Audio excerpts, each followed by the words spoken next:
General Zod is back, baby. I mean, his name is Major Zod in this season. He doesn't become General Zod at the moment because in this point of view, Jor-El, Zod, and the rest of Zod's army basically took all their DNA and placed it in this one little container just in case if Krypton would ever be destroyed one day, then their heritage would live on in that so-called little box. I mean, what are the odds that was going to happen, huh?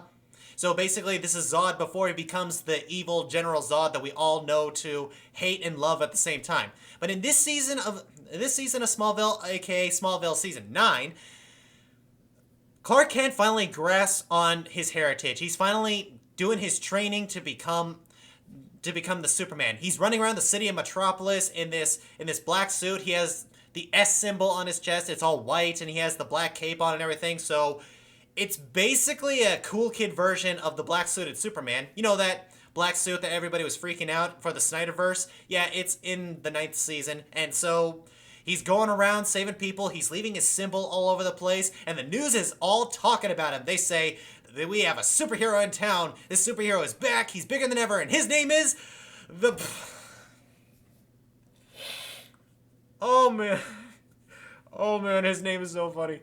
His name is the Blur. I mean, it's better than the red-blue blur that he was talked about in the last few seasons, but he's called the Blur. I mean, I know they're not going to call him Superman right here and now, but when you have superheroes like Green Arrow, Aquaman, Cyborg, The Flash, the Blur, what? Every time somebody says the Blur in this show, it's just very cringy because you're just sitting there going, his name is Superman. Superman is like 10 times better. It's like so cool. It may sound a little bit generic even after all these years. It still sounds a whole lot better. But anyway, in this season of Smallville, not only is Clark a Kryptonian on Earth, but now there are several other Kryptonians on Earth as well. Major Zod, he's a major now, along with the rest of his army, has survived, gotten out of that little container that I was talking about earlier, and now they're on Earth. They are following Zod to the very end. Basically, they follow Zod due to the fact of his leadership from the Battle of Kandor on the planet Krypton, so he's earned their respect. Except now that they're on Earth and Krypton has been destroyed, what would their plans be now? Well, the problem is they have no superpowers now, so basically Zod has to deal with them trying to get their superpowers for most of the season. But then Clark comes into the picture. He is the son of Jor-El, which they all know at this point, and he tells them that Earth is not that bad. They can learn how to grow up on this world and all such. So there comes a divide when it comes to Zod's army, and Zod basically wants Krypton to come back, and he is starting to turn into the General Zod that we all know to hate and love, and that I was talking about earlier. He is turning into Zod, and I thought this is super cool. This is Zod before he became Zod. We get to see it build up in season 9. And I thought it was absolutely genius. And the fact that the Kandorians, yeah, Major Zod and the Kandorians, sounds like a band from the 1970s. And the Kandorians are kind of split in between. Some of them want to follow Zod because they still believe in the Krypton rules, the Krypton law. But a lot of them kind of accept the fact that Krypton is gone and then they want to start their own life. So there's a major shift and you just know that somewhere around here something bad is going to happen and Clark's going to have to deal with it. I mean, at the very beginning of this season, Lois comes back from who knows where, and she has no memory of what just happened to her. Several months have passed, and she has no memory of anything. And then later on down the road, you find out that she was actually in the future, and she sees what the future is, and now everybody just hates Clark Kent for some reason. Because Oliver Queen is not talking to him, Chloe Sullivan is really upset with him, and I'm sitting there going, okay, Oliver, you did bad things in the past. You have no say in this matter. And Chloe, why haven't you been hit by a bus yet? I mean, am I just a dick? Am I just a jerk? But does anyone else but me kind of wish that Chloe got hit by a bus or gotten ripped apart by street dogs or something? Because she seriously is starting to get on my nerves. I mean, I'm not just saying that because it's Allison Mack. If you know anything about Allison Mack, then you would know that she is not a good person. I'm just saying her character, Chloe Sullivan, is just losing my interest. I'm just kind of wishing that she would just, go away at this point. Because there is a point in this season where Oliver is having a drinking problem. He's doing this, that, and the other thing. And then he goes through this episode that I swear looks like something out of the Saw movies.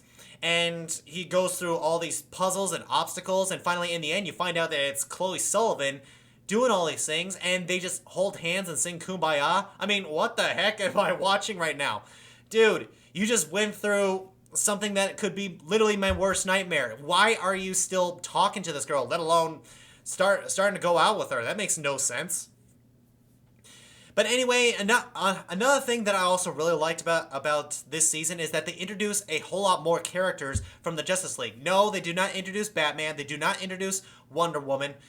They introduce Hawkman, who is more interesting than Hawkgirl and Hawkman from Legends of Tomorrow combined. Seriously, just him talking about the backstory and the fact that his wife died and what he has to deal with in every single one of his life cycles was a lot more interesting than actually seeing it on screen. Seriously, Hawkman and Hawkgirl from Legends of Tomorrow, they annoy the crap out of me. They really got annoying. I am so glad that they left after one season.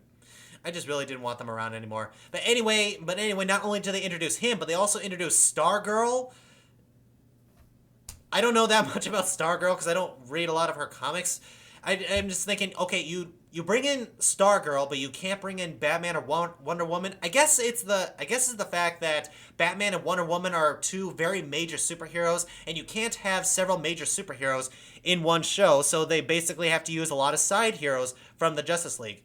Oh yeah, and they also introduced Dr. Fate. Dr. Fate himself should have his standalone show, because he's basically Doctor Strange times 4. The dude is absolutely awesome, and they just wasted him in a couple of episodes. If you know anything about Dr. Fate, you know exactly what I am talking about. He is insanely cool. But another character, this one has actually been around for a couple of seasons now, but I didn't really want to talk about him because a part of me kind of disappointed me about his character in this show, and that is Martian Manhunter. Martian Manhunter has a very cool storyline. He is an alien from outer space, just like Clark. He has the same powers as Vision from Marvel, and they just waste him. He has so many interesting characteristics. I mean, this would make a very good cop show. A cop who is also a superhero. That would be awesome. He has he has some of the powers of Superman, as well as the same powers as Vision from the Avengers. How can you not make a TV show about him? And how can you just narrow him down on just one guy that comes in somewhere whenever something Captain Obvious needs to show up? Why not have him have his own show? I kind of wish the Arrowverse kind of started here with all of these superheroes having their own shows. You know, the Green Arrow starting here, Aquaman, Martian Manhunter, The Flash, all of them should have had their shows started right after this one, because seriously, Smallville was a major hit. Why couldn't these superheroes be a major hit as well? You're keeping them around for this long, especially Green Arrow. Why can't they have their own shows? Because right now they kind of feel like they're really crowding the storyline of what I want to watch, because I want to continue what happens between Clark Kent and the Kandorians. And with the storyline that they are given, I mean, there is a reason why that this season is 22 episodes long. It gives me enough time to not only see the Justice League small episodes that are basically supposed to be the filler episodes, but we also get to see the relationship between the Kandorians and Clark Kent and how that story mixed out. They did an excellent job with this season, and there's also a filler episode, which is basically a zombie apocalypse episode as well. Nothing really to do with the plot, but I thought it was pretty cool, and I thought I should mention it. But anyway, season 9 is a great season. I definitely recommend this season. It is also one of the most exciting things to nearly end the show on, because we only have one season after this. Let's see how it goes. So guys, season 9 of Smallville. Have you seen it? What did you think of it? Whatever you thought, comment below, and I'll see you in the next video.